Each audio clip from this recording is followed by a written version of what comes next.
Yang namanya Yahudi itu bahasa Arab, itu dari hadu, orang yang dapat petunjuk. Yang namanya Nasyara itu orang yang dapat pertolongan. Apa kita nggak mau dapat petunjuk dan pertolongan? Saya dari dulu pengen jadi Yahudi, pengen saya jadi Nasrani, karena bagus kan sebetulnya. Kalau jadi Yahudi tidak mungkin, kalau jadi Nasrani bisa jadi. Kalau begitu, kenapa tidak murtad saja Ustadz, daripada ceramahnya malah menyesatkan umat? Coba kalian simak, Ustadz siapa ya namanya ini?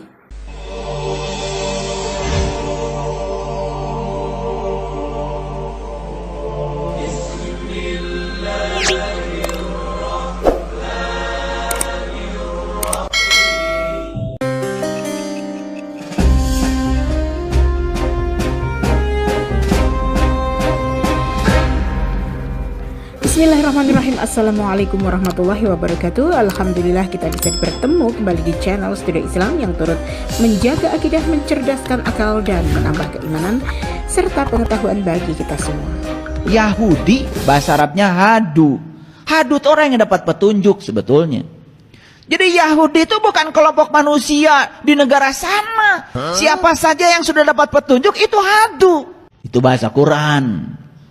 Maka siapapun yang sudah dapat pertolongan Allah disebutnya Nasyara. Nasyara jadi Nasrani. Ini soal bahasa. Karena nggak ngerti kita gampang aja menjas orang. Ini Yahudi, ini Nasrani. Akibatnya benci aja. Padahal nggak tahu kita. Yang namanya Yahudi itu bahasa Arab, itu dari hadu, orang yang dapat petunjuk. Yang namanya Nasyara itu orang yang dapat pertolongan. Apa kita nggak mau dapat petunjuk dan pertolongan? Saya dari dulu pengen jadi Yahudi, pengen saya jadi Nasrani, karena bagus kan sebetulnya. Jika bagus, kenapa tidak murtad? Mungkin jadi pendeta lebih banyak jemaatnya daripada tetap menjadi ustadz tetapi malah mendapat kritik dan komentar ajaran sesat. Ada apa dengan ustadz yang satu ini yang malah menganggap kedua sebutan tersebut dengan nilai bagus? Kami disclaimer dulu ya Ustadz, Studio Islam mengkritik ini bukan karena kebencian, tetapi Al-Quran tidak menyebut kedua sebutan Yahudi dan Nasrani itu bagus. Ini dalilnya jelas dan jangan menganggap bagus kedua sebutan ini apalagi untuk disukai dan diikuti. Jika Ustadz ini berkata demikian, artinya dia menceritakan dirinya sendiri yang tidak mau dikritik karena sudah merasa dirinya yang paling benar dan tidak mau disalahkan. Padahal jelas-jelas salah dan menentang Al-Quran. Dia juga membawa logika perumpamaan air di dalam gelas. Air adalah ilmu dan gelas adalah manusia. Perumpamaan itu salah total ya Ustadz, karena manusia tidak terbatas dan penuh menampung ilmu. Itulah perumpamaan kami sesuai dengan faktanya. Cuman karena kita belajar kulitnya saja, yang diajarkan kebencian pada orang, belum tuntas belajarnya, sudah kebencian nih di sini. Kalau sudah ada kebencian, apapun yang dilakukan orang, salah semua. Lalu kita merasa diri paling benar, paling hebat. Justru itu orang yang tidak bisa ditolong. Jadi orang yang tidak bisa ditolong itu orang yang merasa dirinya paling hebat, paling soleh, paling suci, paling pinter, dan semua orang salah di luar dia. Itu yang tidak bisa ditolong. Gelas ini, ya gelas yang saya pegang ini, gara-gara penuh sekarang isinya, gak bisa diisi. Karena syarat untuk bisa diisi, supaya bisa ditolong, dia kan harus kosong.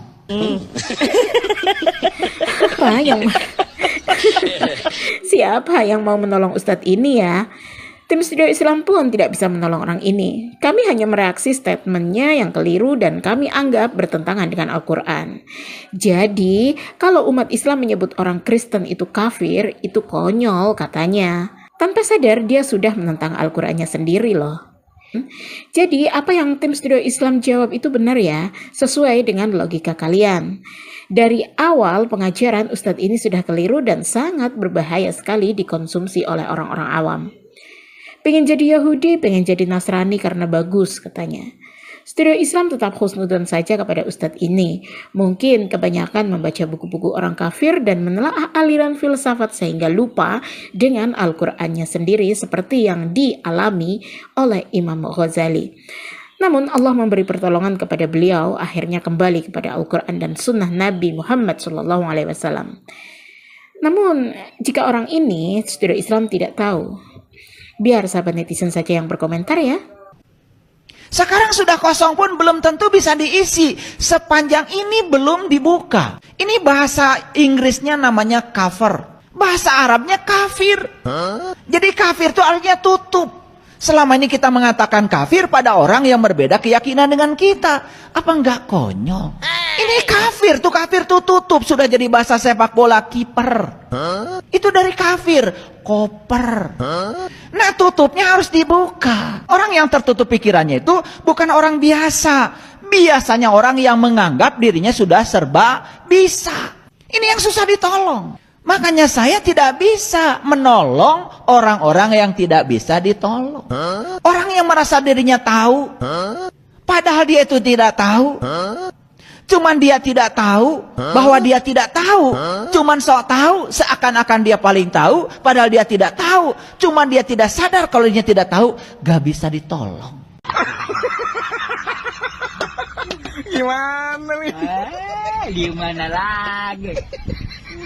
Nah, sahabat netizen, kami tim Studio Islam mohon maaf apabila ada kesalahan kata atau kalimat.